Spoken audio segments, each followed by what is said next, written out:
Dictation start होगा 5 second बाद। Start. महोदय, माननीय सदस्य इस सदन के अंदर उपस्थित हैं। वे बीच बीच में इस प्रकार के मनोविनोद, हास्य, परिहास से क्या सिद्ध करना चाहते हैं? क्या महिलाओं के बारे में वे संकुचित और विकृत दृष्टिकोण रखते हैं?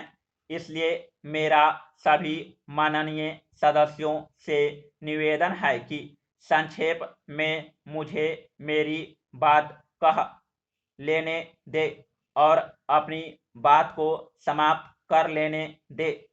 आपस में आप लोग बाहर लॉबी में एक दूसरे को चुटकुले सुनाकर हंस सकते हैं।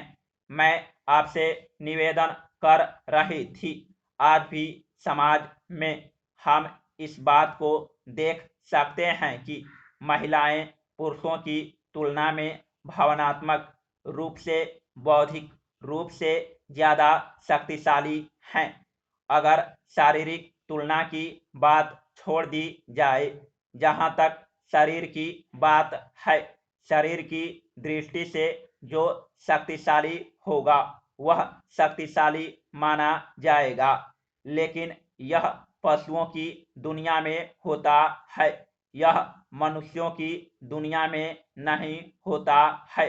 मनुष्यों की दुनिया में जो बुद्धि और भावना से ताकतवर होता है वही ताकतवर होगा, और यह बात महिलाओं में देखी जा सकती है। मान लीजिए किसी का पति गुजर जाए तो आप विधवा महिला को बहुत शक्ति के साथ अपना निर्वाह करते हुए देख सकते हैं। लेकिन पत्नी के गुजर जाने के बाद पतियों की क्या हालत होती है वह मुझे बताने की जरूरत नहीं है। यह बहुत सारे लोगों को मालूम है। Paragraph change. कुछ बातें ऐसी होती हैं जैसे दवाई घर में सिर दर्द, कैंसर और बुखार आदि की दवाएं दी जाती है, लेकिन दवाई बेचने वाले के लिए यह जरूरी नहीं होता कि उसने स्वयं भी उन बीमारियों को भुगता हो। इसकी उसके लिए आवश्यकता नहीं होती है। मैं आपके सामने उल्लेख कर रही थी कि इस विधेयक के माध्यम से महिलाओं को यह अवसर प्रदान किया जा रहा है कि वे अपनी शक्ति का अनुभव करें, जो शक्ति उनके अंदर निहित है।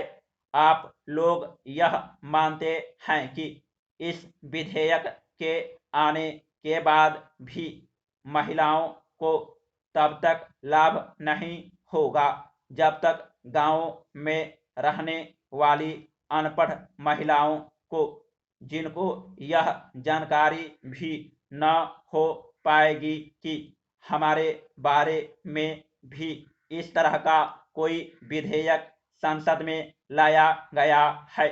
इसलिए माननीय मंत्री महोदया, जिन्होंने इस प्रस्ताव को रखा है, मैं उनसे निवेदन करना चाहती हूं कि इस विधेयक का प्रचार किया जाए। समाप्त।